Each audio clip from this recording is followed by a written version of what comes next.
Hello everyone, thank you so much for being here. I'm one of the video editors here at the Alamo Drafthouse, and I have had what I think is possibly the best idea for a sequel concept for this new Fantastic Four film, the one you're about to watch, and I simply cannot contain myself any longer. And I don't want to tease anybody, but just wait till you hear the title of this thing. Now, it's no secret that Disney has been wanting to launch a new version of Marvel's First Family, so if this outing is a box office success, I've got a FF story with the unmitigated juice to take it even further. I think we're talking maybe highest box office ever.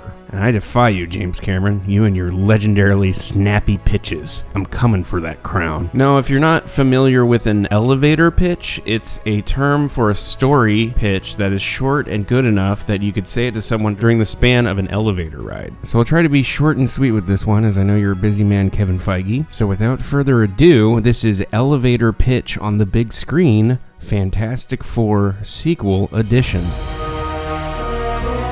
So, as we all know, there have been a few other iterations of the superhero team before this one in 2025. You have the version captained by Josh Trank in 2015, and you have the two pre-MCU films in 2005 and 2007. What many people don't know is that there was another Fantastic Four adaptation that predates them all. That version was made by legendary American independent filmmaker Roger Corman, the man responsible for helping launch the careers of filmmakers like Martin Scorsese, Joe Dante, and yes, I'm looking at you, James Cameron, because I'm coming for that crown. Now, in 1994, Roger Corman was approached by German film producer Bernd Eichinger with a problem. Bernd had obtained the rights to a Fantastic Four film from Marvel, but in the interim had failed to get a movie off the ground, and was approaching the deadline for when the rights would lapse and revert back to Marvel, and he would be at a loss. Unless, of course, he made a movie. So, in a classic display of Corman ingenuity, Roger agreed to help make a cheap and rushed Fantastic Four film for Bernd for the price of $1 million, but then never release it so Eichinger could retain the rights for a future film project. The movie was made quickly and cheaply, but it is, in fact, an entire movie, though none of the people involved in making it were ever aware of the fact that there was no intention to ever release it. Fortunately, for the sake of film preservation and history, the first Fantastic Four movie eventually leaked, and so we do have plenty of visible historical evidence that it did, in fact, exist and was, in fact, fantastic.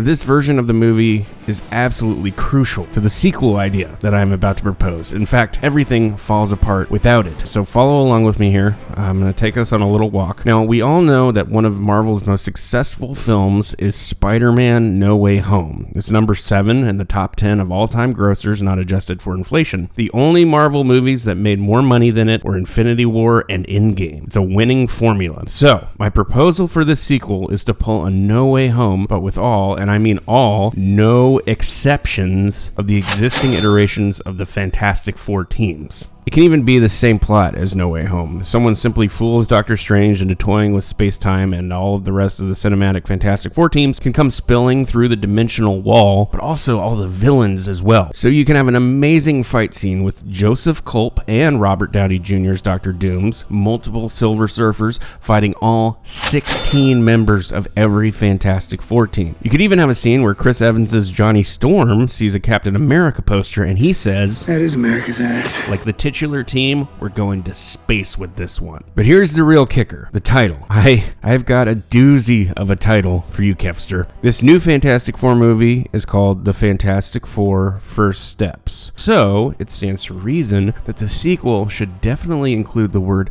second in the title, right? So this is where this all wraps up in a nice bow, because if you have 4 iterations of 4 Fantastic Four members, then you have 16 heroes altogether. That means you can literally call the film, wait for it, The Fantastic Four to the second power. Think about it. Mathematically, 4 to the second power, or 4 squared, equals 16. But the title also has a metaphorical meaning, playing on the idea of how much power the combined fours would actually have. And what you have here would be the most mathematically accurate movie title of all time. And that is, I don't want to toot my own horn here, that is maybe one of the greatest things about this pitch. I'm honestly thinking that honorary Oscar Gold is in the works if we manage to pull this off, or maybe even the Palme d'Or. And the best part is, this idea comes cheap. All I'm asking for is a based on a concept by credit and $1 million. The same as Roger Corman, which I think is pretty reasonable considering the potential this thing has. So, if you're listening, Kevin Feige, you know where to find me. Also, please don't steal this idea. That would be very,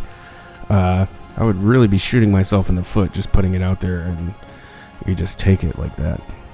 So just please don't do that. This has been Elevator Pitch on the big screen, the Fantastic Four to the Second Power edition.